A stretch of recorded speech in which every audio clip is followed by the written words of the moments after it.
This ain't about UFC judge Derek Cleary clearly having a vendetta against Henry Cejudo. This ain't about the fact that this video was sponsored by AG1. And it's not even about the missed opportunity that would have gave us one of the funniest memes in UFC history. It is happening again. It's about deception.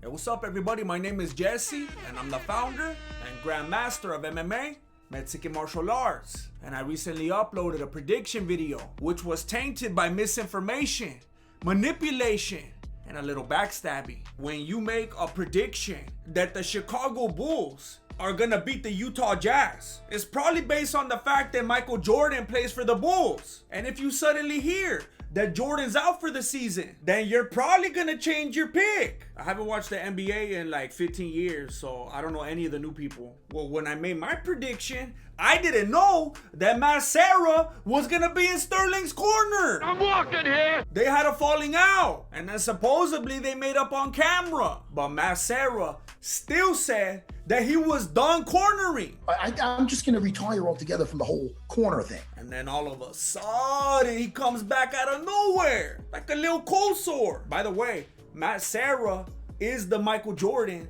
in this situation, not Sterling. Sterling is like Horace Grant. And it's like they hid the fact that he was going to be there on purpose. He was nowhere to be found on the embedded episodes. They knew exactly what they were doing. The corner dramatically impacts the situation. And Cejudo's corner definitely impacted his situation. Santino DeFranco told him not to wrestle. When he's shooting on your legs, don't try to re-wrestle. He's too long. Disengage unless we're attacking. He told his Olympic gold medal fighter not to wrestle. He also told him not to clinch with him. Hey, you're clinching with him? Just separate out of the clinch. He told his Olympic gold medal fighter to avoid clinching. And then he told him that Henry was beating up Sterling outside the clinch. Just separate out of the clinch. You beat him up there. Mira, I know a lot of people hate Sterling. And still champion, the Funk Master, Aljamain Sterling. And I know that it's inefficient,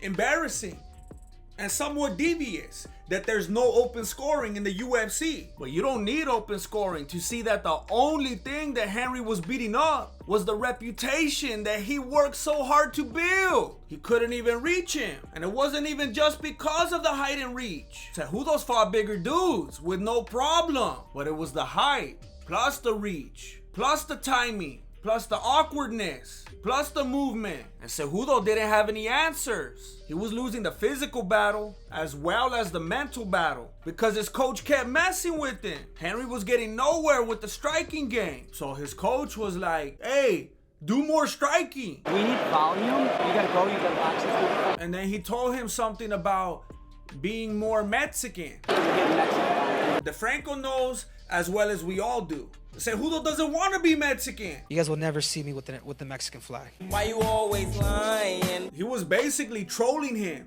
and trying to get into his head at this point. Looks like Ryan Garcia isn't the only one with the mole in his camp. Mole, mole, mole, mole, mole. And it was so obvious that Henry should have seen it. It was like when Michael Corleone found out that Fredo was a traitor. Henry should have kissed his trainer and then had his homie kill him on a canoe. But apparently, he's not a student of cinema. So he went out there and continued to not act like a Olympic gold medalist, both because of the coach's game plan and the cardio. Cejudo did not display Olympic wrestling cardio in this fight. He was on that Conor McGregor cardio. He looked how I used to look before I started drinking AG1. And that's why I drink it every morning now. This is a fictionalization. Always prepare your AG1 fresh. Before AG1, I was uploading like once a month and my videos look like this. But now, my content is almost as regular as my bowel movements. And if you want your digestion to improve, then don't sleep on AG1. Ironically, it has also improved my sleep. I don't need to be drinking coffee all day just to end up crashing anyway.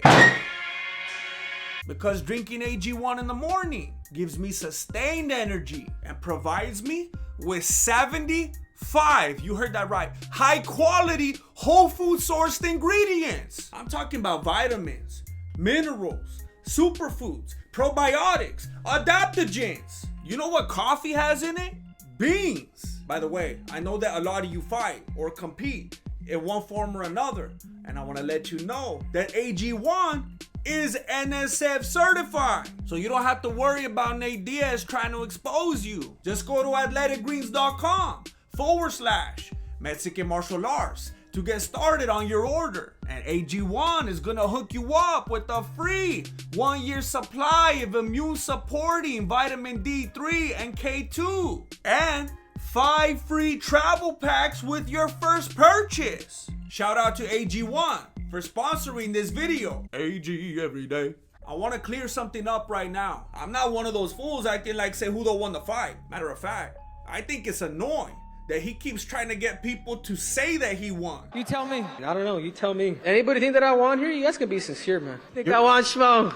Be honest. What'd you think, Mike? What'd you think of the fight? He did not win the fight. And I'm talking about beside the fact that he didn't win the fight, he also didn't win the fight. And I'm not even gonna waste time talking about how he would have won the fight on paper if Derek Cleary had given him the 5th round, which even Sterling fans agree that Henry won. But since we're on the topic, here's a clip of Helen Schmo lacing up Henry Cejudo about how Derek Cleary clearly hates him. Quick one for me. They just posted the scorecard, and in the 5th round, the same judge that scored your fight against Joseph Benavidez for Benavidez was the one that scored it for Aljo in the 5th round. Who is it? What's his name, by the way? I mean, according to the scorecards, Derek Clearly. He's got something. I don't know if I owe him money. I don't know what. Everybody who saw the Benavidez fight knows that Cejudo won that. And apparently Cleary is becoming well known for these unfortunate types of outcomes, to the point where he actually had to release a statement. Here's a little excerpt. We are all human, duh. But refs and judges are expected to get it right every single time. That's what you get paid for, fool. But that's not a realistic expectation, although we do strive for perfection. If you made a mistake as an official, be honest with yourself, learn from it, and move on. So basically, he's admitting fault. But aside from that, Henry came up short. No pun intended. There were 3 forms of deception in this fight. Matt Serra unexpectedly being in the corner, the mole, and Henry Cejudo's acting abilities. He led us to believe that he was the same monster from 3 years ago. Even Sandhagen was miring, but that fool was false advertising. I'm not a believer in ring rust, but when I saw that fool trying to get lubed up while he was still wearing his gold medal, and then also forgetting to take off his chanclas, I knew something wasn't right. And then when I saw him walking around with those little magnetic ankle sleeves like my Tío Beto wears because of his osteoporosis, I had a feeling that a lot of fools might be returning to my prediction video with some copy pasta. Sterling came out throwing kicks like I knew he would, and lots of them were sloppy like I knew they would be, and Cejudo was catching them like I knew he would, but he didn't do anything with them. And when he was in the perfect position to go for the ground and pound